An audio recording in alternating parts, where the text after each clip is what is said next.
joining us today for Nesta Talks 2 event. It's just after midday in the UK, but I see from the sign-ups that we've got quite a few international attendees joining us today, so an especially warm welcome to any international friends. Our Nesta Talks 2 series is designed to be a conversation with interesting thinkers focused on the big topics that define our future. And we're really pleased to be welcoming Daisy and Narayanan today to discuss the topic of how do we build the cities of the future. So before I begin, just a couple of quick housekeeping notices. I'll be speaking with Daisy in quite a conversational manner to begin with, and then move to questions from the audience. We've had a handful of questions submitted in advance from people as they signed up, which is great to see. But please do add to them through the comment box on the right-hand side of your screen and ask any questions throughout the event. Also, if you'd like to view the closed captions, you can find them via the link in the description underneath this video. So that will take you to a separate video with captions on it. So before I kick off the conversation with Daisy, I should introduce myself. My name is Kyle Usher. I lead our Sustainable Future mission in Scotland. And Nesta launched a new strategy earlier this year with 3 new innovation missions. The first one is called A Fairer Start, which focuses on reducing inequality in early years. Then there's A Healthy Life, which is focused on obesity and loneliness. And A Sustainable Future, the mission that I lead on here, focused on decarbonising our homes and supporting the growth of the low-carbon workforce. So the conversation we're having today, I think, is really interestingly placed in terms of sort of the chronology and geography, really. Daisy and I are both in Edinburgh, in Scotland, and this conversation is taking place just a few days before COP26 kicks off in Glasgow. And we're also, just over 18 months after the first COVID lockdowns. And although I think with over 250 COVID-related deaths across the UK yesterday, we can't say we're in a post-COVID society at this point. COVID has shown us how fast things can change in terms of our lives, our communities, and our cities. We've seen people's behaviours change, our use of buildings change, and even rapid infrastructure changes. And it's also perhaps given us a greater understanding of and a different experience of what place means to us, the green spaces, the woodlands, our streets and communities in which we live. We maybe think of these places differently now than we did a few years ago. So I'm delighted to welcome Daisy today to discuss the topic of how do we build the cities of the future. And hopefully we can look further forward past these things and talk about the opportunities and challenges of creating places and cities really worth living in. So Daisy is the Senior Manager of Placemaking and Mobility at the City of Edinburgh Council. And although I could go into detail, Daisy, of your previous work as an architect and urban designer, and your involvement in the Edinburgh Climate Commission, I'd like to ask you to give us your sort of genesis story, if you will. Not just your work history, but what is it about your background and your experience up to this point that brings you to where you are now? So I think that's where we should kick off. So Daisy, over to you, if that's not too grand a start. Thank you. A bit about yourself and how you got to where you are. Thanks, Kyle. My genesis story, that sounds very, very cool. No, thanks first of all to Nesta for inviting me to come and speak about this really important topic. We are on the cusp of big changes, transformational changes coming. It's here, and it's up to us to shape it together and collaboratively. So really delighted, and it's a real privilege to be here and talk to yourselves and hopefully have a conversation through questions that come in. I don't think I'll ever get used to screens and talking to each other via screens. I miss that being in a room and feeding off each other's energy, and I hope as we emerge from COVID now and move to the future into a post-COVID world, we are able to come back and share that connection that we get, the things that we used to take for granted back in the day. But no, thanks for inviting me again. And I'm Daisy Narayanan. I am an architect, urban designer by training. I studied in India studied architecture. I graduated in 1997, so a long time ago. And I've had the good fortune to have lived and worked in different cities across the world. So I grew up in Southeast Asia and India. I've lived in the US for a while, in London. And since 2004, I've made Edinburgh my home. It's my adopted home. I came here to do my master's degree in design, and for 1 year, and I've stayed. I fell in love with the city. I fell in love here. I've got my my husband, 2 Scottish children later, and I'm still here. And even on a day like this in Edinburgh, it's rainy, it's grey, it's the Scottish word dreich, which I love. It's still magical, and I feel very, very lucky to have 2 homes, India and my adopted home, Edinburgh, Scotland. My genesis story, that's I'm going to reflect on that. So I suppose my values were shaped, my design values were shaped growing up in India. I grew up in Bombay, which is a big multicultural melting pot of a city, but my summers were spent back home in a little village in Kerala. I speak about this quite often. And my ancestral home, which is 300 years old, on the banks of this beautiful river. All cousins, the whole extended family would come in during summer and descend on this ancestral home. And we used to have, for a city girl like me, it was a place of escape and fantasy. So we used to pluck mangoes from the orchard and climb the hill and swim in the river morning and evening and just have a really idyllic childhood. But the house itself, this 300-year-old house, built of laterite stone, built of the earth, the earth that it came from. And so much of my design values come from what I've learned, from that house, from the way it's laid out, the way in ancient, there's a Sanskrit word that is Vastu Shastra, which literally translates as the science of architecture. And that talks about where you have how you design your home, your neighborhood, your towns, where your water sources should be, where your kitchen should be. And a lot of it was cloaked within religious symbolism of how you would get people to buy into that. But decades later, when I look back at the science that sits behind that religious symbolism, it's about our connection with our own human body. It's our connection with each other as people, as a society, and it's about connection with the earth and with the environment around us. And for me, that is really important, and it has stayed with me in everything that I've done since then. Through my design work, through my work that I do now in sustainable transport, through my placemaking work. So I think for me, it's been interesting now looking back and seeing where the genesis of the well-being and quality of place and quality of life thinking that I have in my work, where that comes from, and it definitely, I think, stems from there. There's a couple of other things that I've been reflecting on in terms of my journey to where I am and why I do what I do. I remember, living working in Scotland and getting that dreaded phone call that many people get when we live far away from home. And this was a call from home saying that my mum had been in an accident. She was crossing a road. It was a hit and run. And it was my first real experience of road violence and the impact that road violence can have on you and on your loved ones, and the shadow that it throws across the rest of our lives. And my mum is fine, and she's absolutely brilliant. She's inspirational in how she's dealt with it and moved on, and she lives her life. She was in a coma for a month and a half, and she had to recover from that and rebuild her life.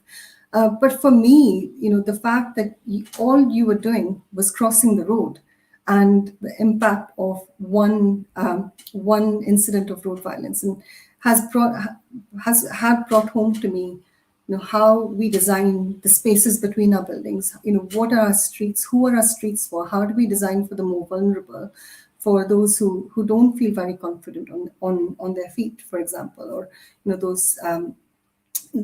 So who are our streets for, and how do we make sure that our streets are inclusive and they can be, they are designed for everyone who can use it. And finally, I suppose, I started off talking about my ancestral home and the river that was next to the house that I grew up in.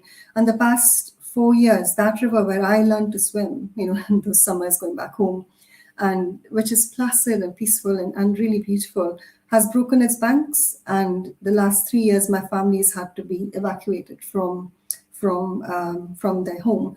And to me, that is, climate change is here, and it's now, and it's happening across the world. The impact is on those who are not, most on those who are not contributing as much as some others. So for me, the connection between inclusion, equity, climate, sustainable transport that I work in, there is such an intersection between those topics, and my work that I'm really lucky to do in my day job in local government is to bring those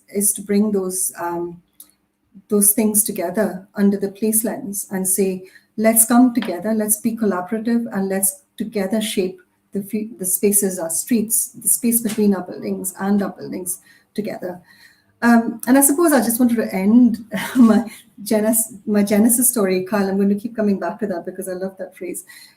Is about, I've always thought of myself as a rebel. You question authority and you ask questions, and you why. It's always why should we do it this way? And the activism that I've always felt, sometimes the anger that you feel that you want to channel into doing something positive. But over time, I've gone from being that activist to being, to working in a charity. I worked with Sustrans for a while, which is a sustainable transport charity, to now working in local government, which is, it's almost like a journey that for me is interesting in terms of how I perceive the change that needs to happen and who needs to make that change happen. So very excited to maybe unpick some of that in our conversation. But yeah, hopefully that's given you a snapshot of why I do what I do and where I've come from. Yeah, that's fantastic, Daisy. Thank you. And I should mention that we spoke when we were setting up this call. We spoke maybe about 6 weeks ago. I can't remember when it was. And a phrase that you said there really stuck with me. So I hope you don't mind me sort of quoting things back to you this early on in the call. But you said that councils are entities with the future of our places in their hands. And I've been sort of left to mull that over. And I wonder if you could just maybe expand on that a bit, or say a bit what you mean, because as someone who, as you say, has done sort of activism work before, worked for charity and now in local government, I guess if I went out to the streets here and asked 100 people how to describe the council, they probably wouldn't mention it with that sentence. People's engagement with the council is usually sort of based on issues that we face, as citizens. But that's definitely a bit more visionary. So, councils, the entities with the future of our places in their hands. Could you maybe tell us a bit about what you think that means? Yeah, absolutely. I mean, it's interesting, as you say, hearing back your own words being said. Just to say, I suppose, as I start, that I'm here not as a representative of the council. I'm not here speaking on behalf of the council, but very much about my experience working within, I'm relatively new to the council. I've been there for 4.5 months, and I'm astounded by how incredible my colleagues are in local government, and people, my other partner local government colleagues that I work with, and how much the whole sense of public service and why people are there to do what they're doing, for their city is so ingrained, and I'm so inspired and humbled by that, and genuinely feel like it's a privilege to be working in local government. The reason I mentioned that,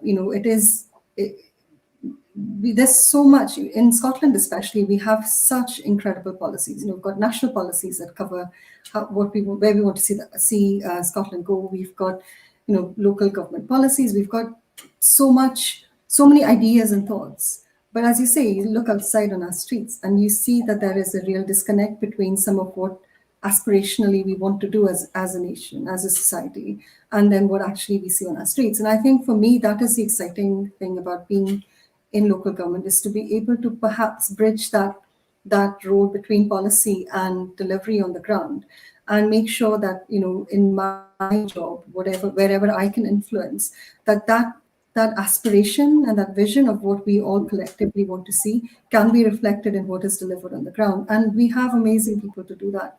I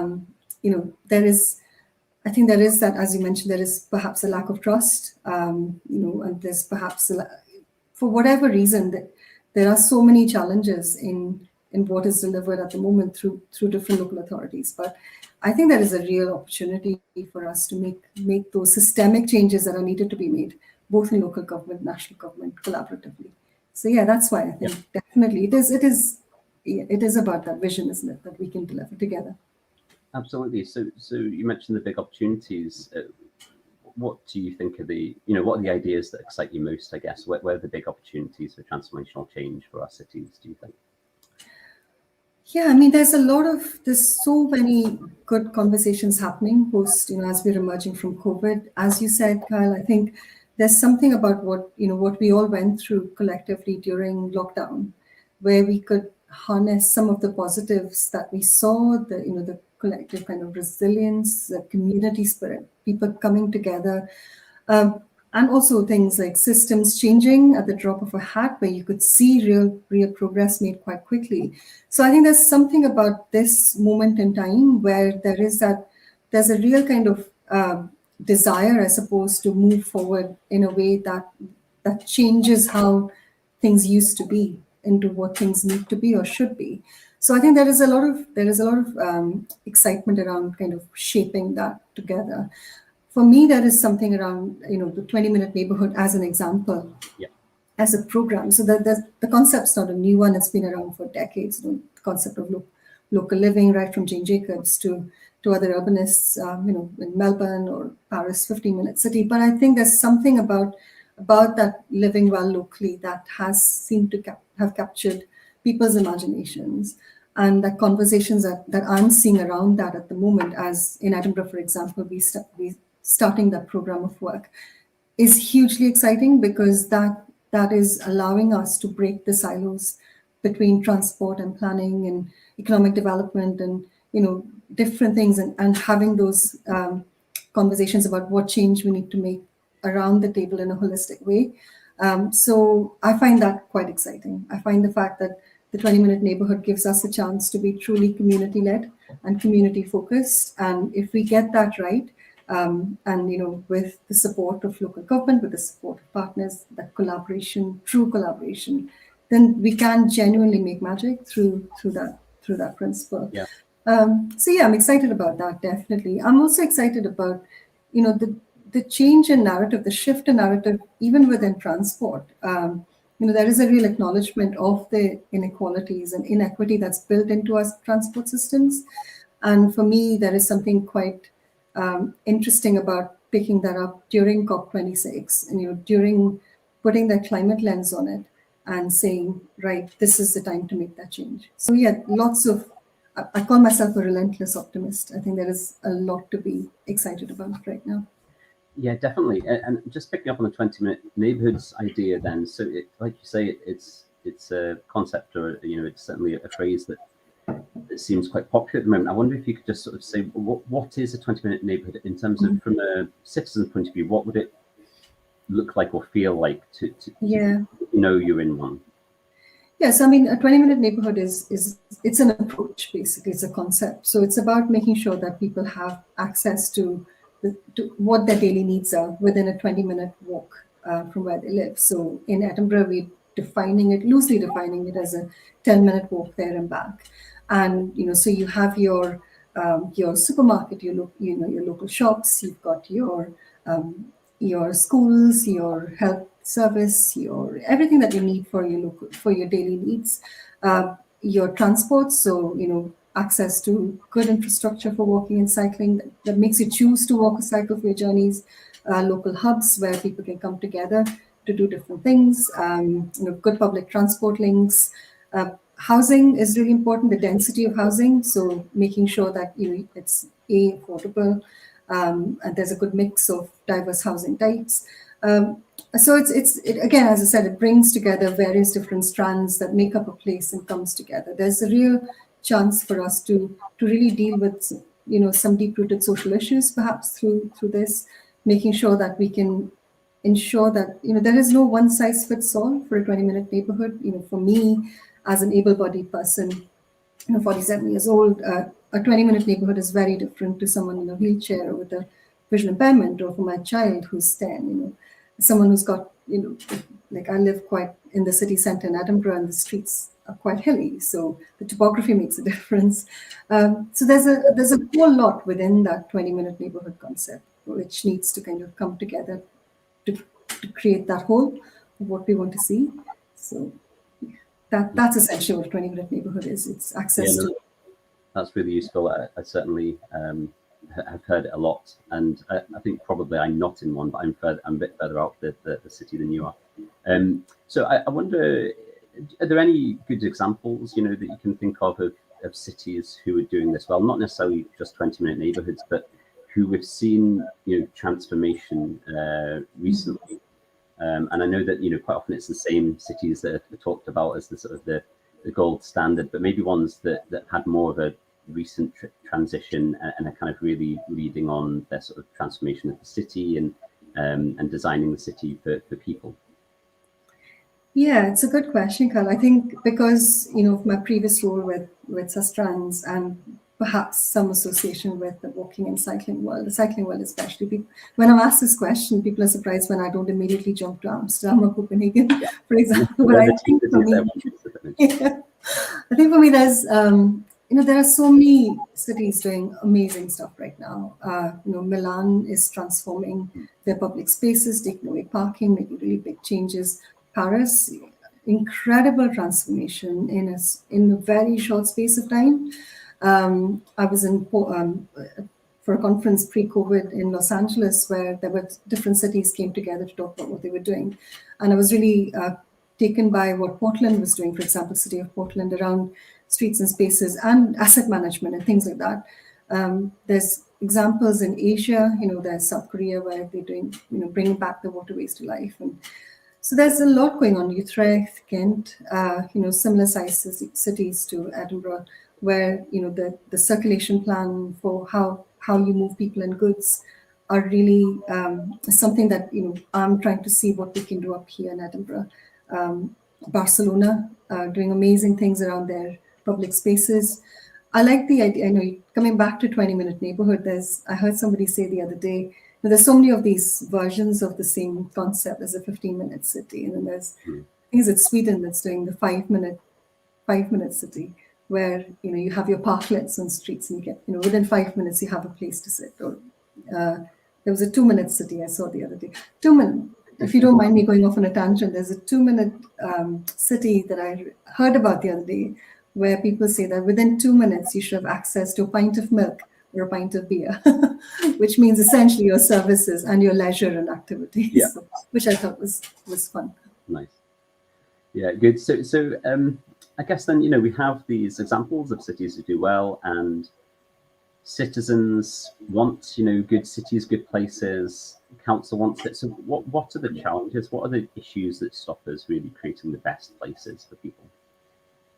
It's a $1 million question, isn't it? I mean, why not? Because everyone you speak to wants the same outcome. I don't think there is a single person, if you ask them to close your eyes and think about what kind of Edinburgh you want, or what kind of city or town or place that you want, will say, actually, I would love it to be filled with traffic fumes, and I would love it to be filled with, congestion. And everyone wants places that are attractive and beautiful and safe and easy to get around and green and all of that. So I think if we start from that point and work backwards, then we can then understand where these barriers are. For me, I think a couple of things that I've seen over the past few years, I think there is a real sometimes the discourse around this topic becomes quite toxic, and people get very polarized into their opinions of this is the right way of doing it. No, this is the right way of doing it.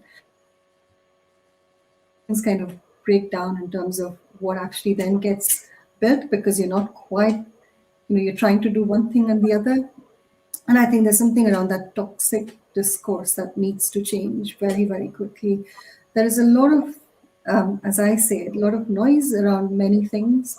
And it's about trying to perhaps wade through that and see what is it that people are genuinely really worried about, and then trying to kind of talk to that. I find it really interesting at the moment how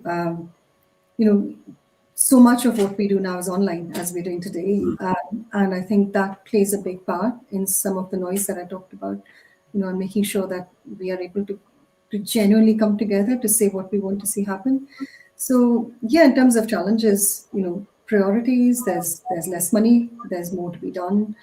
So where do we prioritize? And that's where those discussions need to be done respectfully, evidence-based, data-based, and using people's stories and lives as the basis for making change. Yeah, so definitely a few things there. I think relationship with councils, seem to be quite sort of, we have consultations, don't we? And then everyone sort of just tries to shout as loud as they can about the thing that they want. What other ways can local authorities and entities kind of engage people? Do you think more maybe constructive or collaborative ways? Yeah, I mean, I think you've had a little glimpse into my inbox, haven't you? Because it's anything that is proposed is it's met with, we absolutely hate this or we love this, and then there's something about capturing voices that perhaps don't engage as much in these conversations and understanding what is the real kind of aspiration for people for their places through that process. So, we need to really have a good long look at how we engage. When I think it was 3 years ago, I was in secondment to the council. I worked with Sustrans then. And this was to lead a project in the city centre called the City Centre Transformation. And one of the things that I heard loud and clear was, you asked us these questions. Everyone's coming in, asking us these questions, asking us again. So there is a sense of consultation fatigue that I could get. But on the other hand, I find that I've grown up in India, I lived in the US.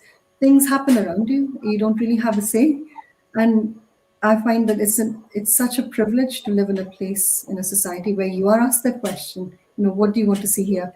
So there is a balance to be struck, I suppose, in terms of asking questions, not asking it over and over again, making sure that what you, how you ask the question is as important as what you're asking, and making sure that it's all within that narrative thread of, here is the outcome that we want collectively, and these are the ways that we can get there. What do you think? So that true co-design process, I don't want to use too much jargon, but the whole co-design, coming together to do this is so important. It's going to be key to how we do this. For me, there's something also around, being positive about, if you see something good that's happening out there, tell your elected members, tell people who are making decisions on your behalf. So it's not all that they're hearing is not just negative stuff coming in. There's also positive. There's that reinforcement of sometimes the brave things that need to be done. So for me, yeah, there's a whole thing around the language we use around consultation. I don't like the word consultation at all. I think it needs to be, it's about a conversation. You need to have a conversation with people and a genuine discussion around what is it that we want. It's about idea sharing. So the language we use around what we do needs to change as well, in my opinion. Yeah, absolutely. I mean, I agree. I think when I hear consultation, I feel like, yes, I'll submit some thoughts into a form which may or may not be read, and it's and it doesn't lend itself for me to really give ideas. It's feedback on existing ideas, whereas as a sort of citizen, I'd love to be engaged in a sort of constructive or creative kind of process to make decisions about local things. So you mentioned there, if you see something you agree with, mention it. So that's definitely a bit of a challenge for me. Seeing myself as a citizen of Edinburgh, there's definitely decisions I've seen which I have agreed with. I agree with the 20-mile-an-hour speed limits around the city and the plans for low emission zones, but I wouldn't have ever really thought to communicate that to anyone. So that's something I can take away there. So yeah, I think a good collaboration and deliberation is something that seems really important. I'm keen to get to questions soon, so I'll just maybe ask one more myself, and then I'll line up a few questions from the audience to go to next. So the idea, I guess, of who do we need working for a local authority or council is, is it important that we maybe see different skills and different people, personalities, backgrounds in local government? What are your thoughts on that? Yes, I mean, we have to reflect the citizens that we serve in a nutshell. And I think, the more inclusive we are in terms of who we are and who we represent, the more different the city will look. So we need to have representation. We need to have more women. We need to have more people with disabilities, for example. We need to have more people of of color, people like myself. I remember when I started working in transport, I would go into meetings, transport meetings, and very often I was the only woman, and more often than not, I was the only woman of color. So I think that's changing, but I think that is something that is so important. I think to make sure that we are representative of who we're trying to serve, and not just in local government. I think that has to happen across the board. We need to be more inclusive, make sure that voices, underrepresented voices, are around the table. It's an interesting one. When I mentioned the city center transformation work, and it wasn't engineered that way at all, but somehow it ended up being a women-led program or project. So we had, I was the project director, the conveners for transport, the political leads, both women, the technical lead from the consultant, she was a woman, and the project management lead was a woman. So it just ended up that way. And someone made a comment at one of the committee meetings that we presented at. One of the elected members made a comment saying, it's really interesting to see this not as a transport project, but to see that there is space for emotion in here. And I thought that was quite interesting, which I hadn't picked up on at all. And it's been commented on before. So sorry, coming back to the point of being inclusive and diverse, yes, it's a strength. And we need to harness that strength and harness those voices coming in to shape what we want to do. I just want to come back. I've been thinking about the consultation point and the engagement, and there's something around the storytelling of what it is that we want to see happen, and storytelling that is both ways. So this is what we want to see, and we say that in a way that is understandable, makes sense, and also why we can't do certain things. So making sure that those lines are quite clear and understood. And if we say that we're trying to do this but can't do it, then explain the why as well. So yeah, there's something around storytelling, I think, which we need to do better. Yeah, absolutely. And Martha Wilkinson has added in the comments actually about both of those things. She says, ban the word consultation and replace it with genuine discussion Yes. in conversations on the basis of equal partners rather than validating decisions that have already been made. And then on that last point, and also make sure that you go back to explain what then happened. So that sort of conversation, storytelling, closing the loop. 100% agree with her. Yeah. So let's go to some questions then. So the first one I want to pick up, and I think this might appear on the screen somewhere, which is from Benji Horwell from the Behavioural Insights team, who asks, what are your top 3 recommendations to help urban planning and design become more empirical in its approach?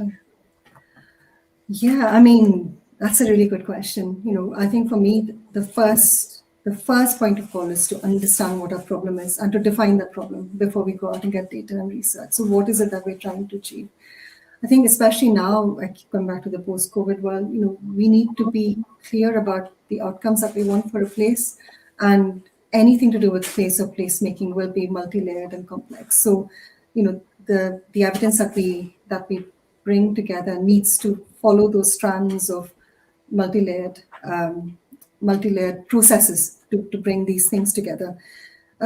There's something about making sure that, be innovative about how we're trying to gather data and the research that we're trying to do, because, things are changing so quickly, and always being clear about, whether it's empirical data for a project or a process, it fits within the wider kind of frame of quality of life and quality of place. And so for me, always remembering that whatever is being discussed or looked at that through that specific lens always comes back to people, and making sure that those voices come back into whatever data is being collected. Top 3 tips. I don't know. I hope this makes sense, but yeah, for me, there's something about the analysis of data also will need to be multi-layered, because anything to do with place and placemaking, anything to do with complex urban transformational processes will need to have that multi-layered approach to data and research. Yeah, I mean, I think that's an interesting question, just off the back of the previous conversation, which was around sort of storytelling and sort of vision. I guess some people want to see, what's the council's vision for this place? What are you trying to do in the long term? And other people show me the evidence. What data do you have on this? How can you prove it? What works elsewhere? and they're two quite different approaches. That maybe it's about we're not all the same, we don't all want the same things, and as citizens, occupants of a place, maybe we're needing to take different approaches from people. It would be a very dull place, wouldn't it, if all of us wanted the same things? I think, the whole joy of living in urban settlements is that push and pull of priorities and what people want. And I think that's the joy of it. That's also the challenge of it. How do we make sure that, data and statistics that have to underpin everything that we do, it has to be evidence-led, especially in what I like to call the post-fact world that we sometimes find ourselves in. We look around the world and you see some of the discussions happening. So it has to underpin what we do. However, to get people to buy into that kind of, this is what we need, the storytelling. And I think the evidence has to feed into the stories that are told, and vice versa, which is why, again, I come back, it has to be about people and people's lives. And that includes data, evidence, stories. It's one.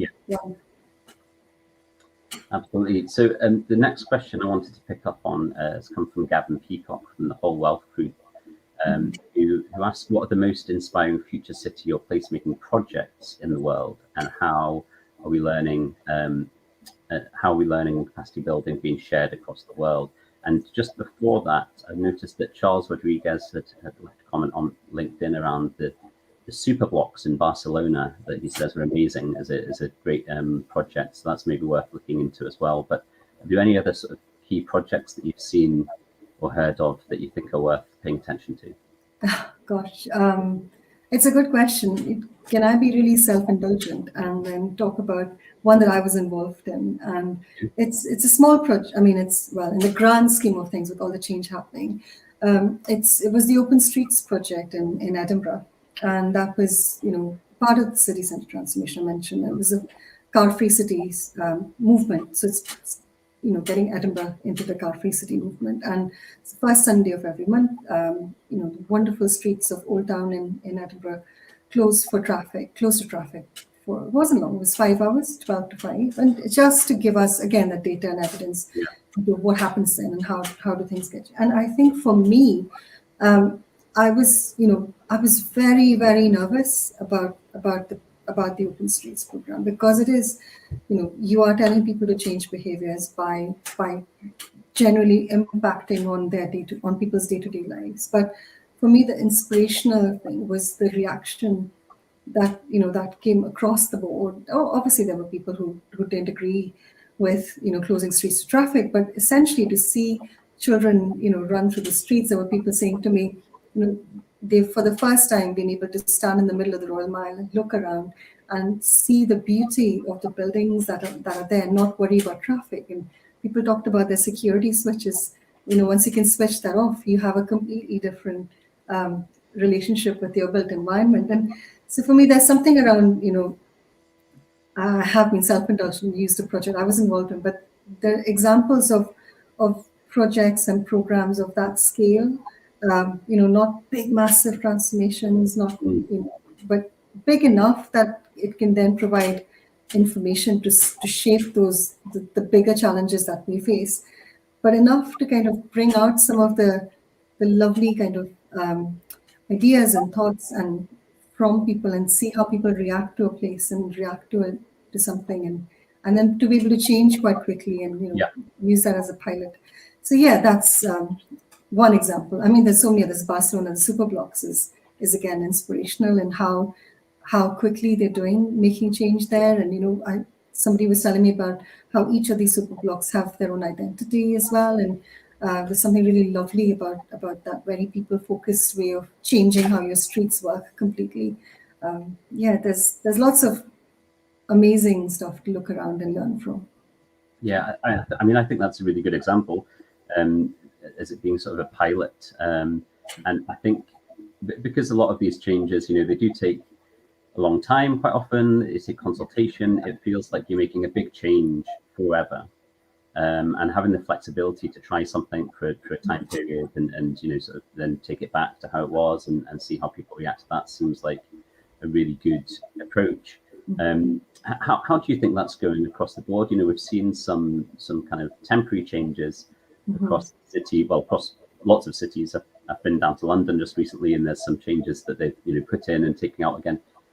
Seems to be a mixed reaction on these things, where you get sort of the people who like it are then upset when things come back out. How do you think the narrative of piloting or trialing can become more common, so that we maybe don't we keep what's good, but maybe don't see so much sort of heat and noise come through, as you mentioned before, over the back of the It is a tricky one, isn't it? Because I think what these trials, I mean, the temporary infrastructure, which the specific ones you mentioned right now, were the ones I suppose that were put in during COVID, and that was done with this. It was very much public health led response to COVID, and that was how our streets were repurposed, for exercise, for safe traveling, and all of that.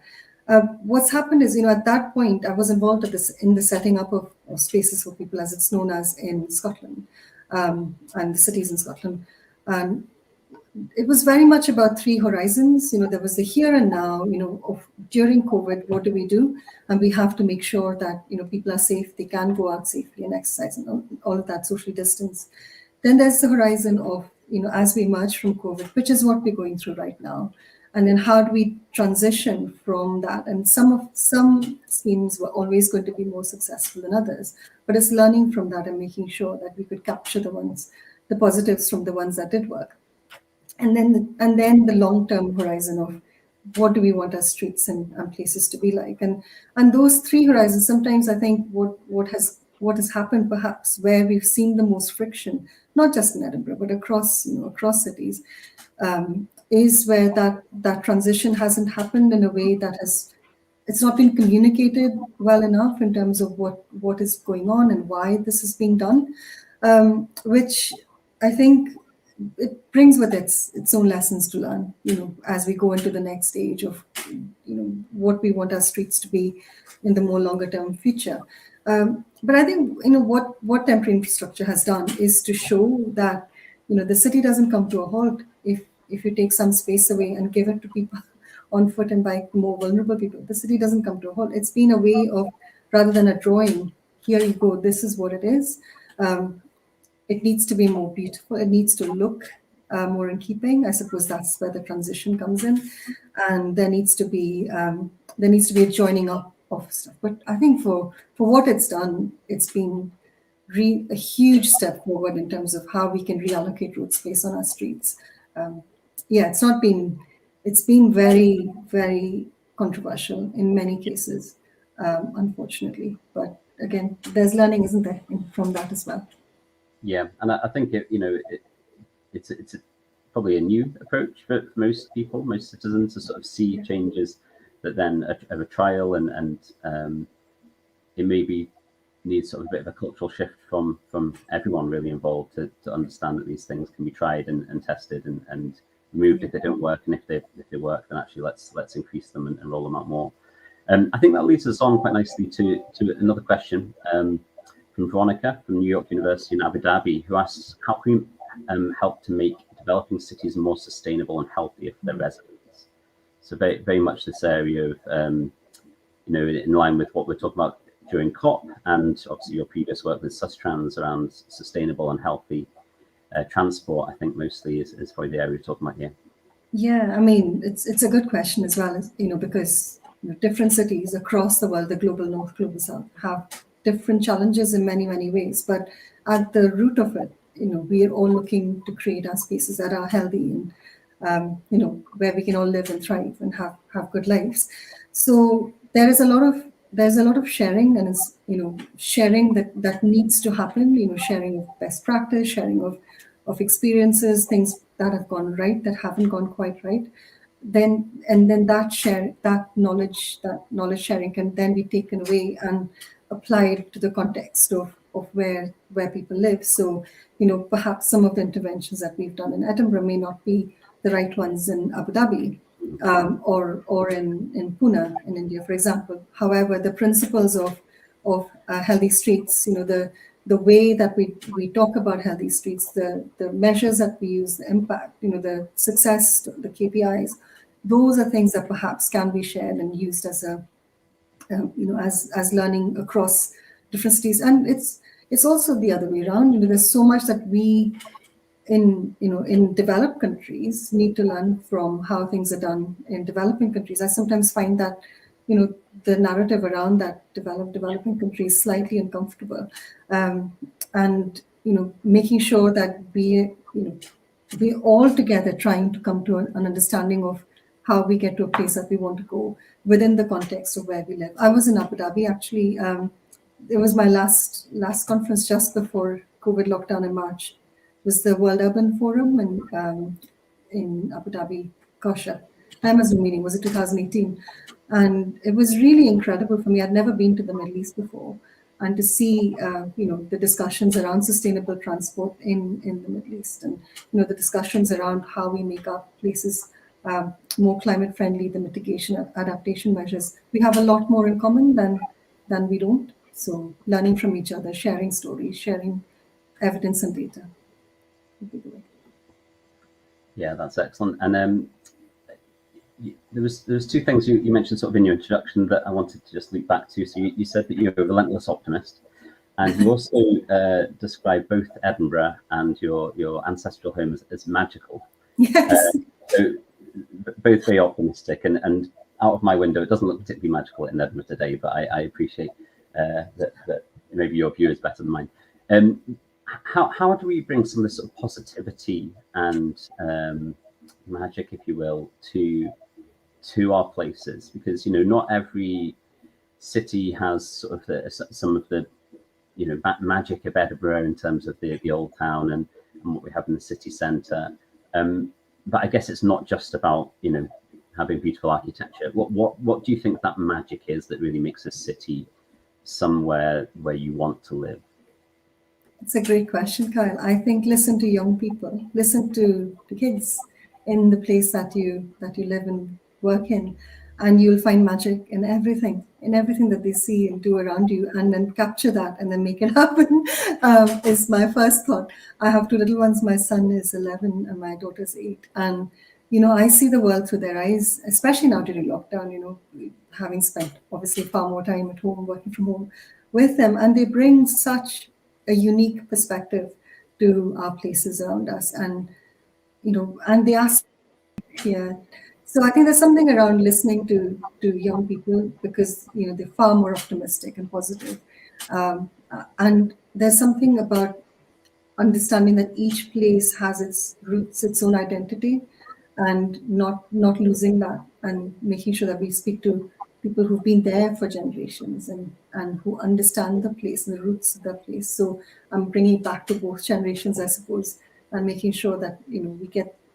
That's how you bring the magic. I suppose that's the thing. My ancestral home, it's my roots, and Edinburgh is where I'm here. It's my branches, my kids, and that's why it's a good reflection for myself. Maybe that's why I find them both magical.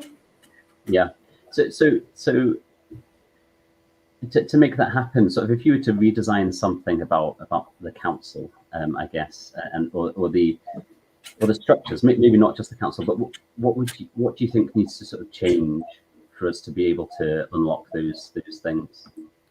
We need to be more. I mean, it sounds like a very simple, easy thing. You need to be more collaborative. More collaboration. That's being bandied around a lot. But I think that deep, meaningful, true collaboration, which is tough, which is really hard, which is really messy, and where you're not able to. You have to come together and understand what priorities are, and all of that. That kind of deep, meaningful collaboration, I think, is what we need to do more of.